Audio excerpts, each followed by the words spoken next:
Dios le bendiga, amados hermanos y amigos que me están escuchando, quien les habla su amigo y hermano pastor José Israel Martínez. Y quiero en este hermoso momento compartir el poderoso mensaje de la palabra de Dios con el tema el periodo de la iglesia apostólica. ¿Ha conocido usted acerca del periodo? ¿Ha escuchado acerca de la iglesia del primer siglo o cómo le conocemos la iglesia primitiva? Quiero hablarte de ese periodo en este hermoso estudio y quiero hablarte de los 4 periodos de la iglesia apostólica. Muchos sabemos de qué sucedió al principio, cuando el Señor se despidió de su discípulo y cómo comenzó este periodo, cómo comenzó la iglesia del primer siglo. Entonces, en cuanto a la historia de la iglesia, hay un periodo, el primero que se conoce en cuanto a la historia de la iglesia, que es el periodo de la iglesia apostólica. Este periodo comienza con la ascensión de Cristo en el año 30 y termina aproximadamente en el año 100 con la muerte del último de los apóstoles, el apóstol Juan. Durante el periodo de la iglesia apostólica se divide en 4 etapas y queremos enseñar cuáles son esas 4 etapas. Pero antes quiero compartir la palabra de Dios y quiero que usted se vaya conmigo al libro de los Hechos, capítulo 1, versículo 8. Hechos, capítulo 1, versículo 8, y la palabra se lee bajo la comunión del Padre, Hijo y Espíritu Santo. Dice de la siguiente manera: recibiréis poder cuando haya venido sobre vosotros el Espíritu Santo, y me seréis testigo en Jerusalén, en toda Judea, en toda Samaria y hasta lo último de la tierra. Ese fue el mensaje de Cristo para su iglesia. La Biblia nos enseña que después que Jesús murió y resucitó al tercer día, según nos enseña Hechos capítulo 1, versículo 3, Jesús duró 40 días acompañando a sus discípulos, instruyendo a sus discípulos.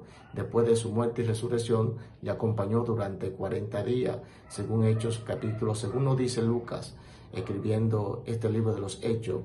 Lucas, que fue un gran investigador de lo que fue la historia de Cristo y la historia de la iglesia. Es por eso que le escribe el Evangelio de Lucas, dando énfasis, investigando todo lo sucedido en el ministerio de Cristo, y también este libro histórico de los Hechos, que fue inspirado por el Espíritu Santo, y también Lucas es quien escribe este libro.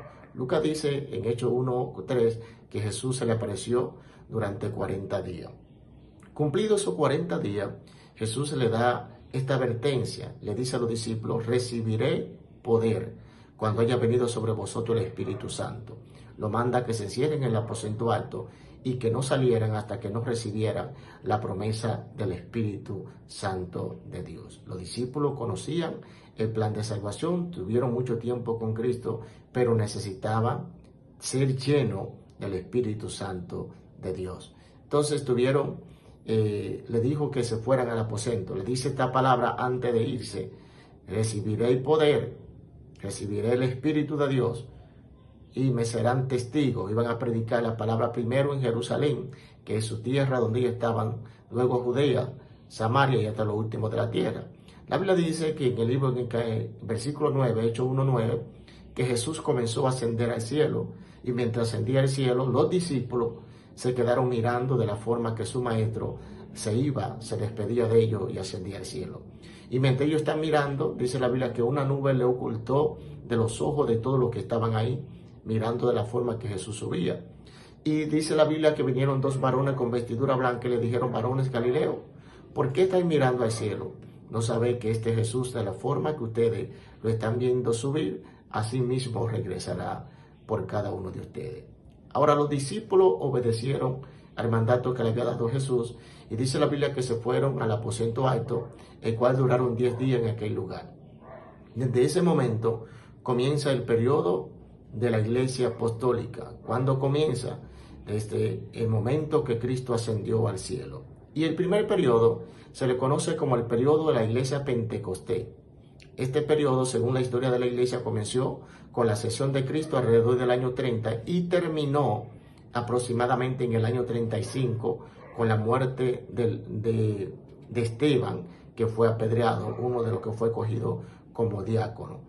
Durante el periodo de la iglesia Pentecostés podemos ver el derramamiento del Espíritu Santo según Hechos capítulo 2. Podemos ver el mover que había de milagro extraordinario en Jerusalén durante ese periodo, el periodo de la iglesia pentecostés, o la primera etapa del periodo de la iglesia apostólica. Había milagros. La Biblia dice que con la sombra de Pedro se sanaban los enfermos. La Biblia dice que los cristianos, los hermanos, permanecían en una armonía, y cada vez más se añadían muchas gente, de tal manera que ya los apóstoles no daban bato y tuvieron que escoger, según Hechos capítulo 6, a los diáconos para que estuvieran con ellos. Entre ellos estaba Felipe y también estaba Esteban. Ese se le conoce como el periodo de la iglesia pentecostés. Había milagro, había gozo, había la mano de Dios, se estaba moviendo de una manera poderosa en el periodo de la iglesia pentecostés. ¿Cuál era la causa? ¿Por qué esa iglesia del periodo de la iglesia pentecostés había un mover tan poderoso? Hechos capítulo 2, versículo 42 dice: y permanecían todos en la doctrina de los apóstoles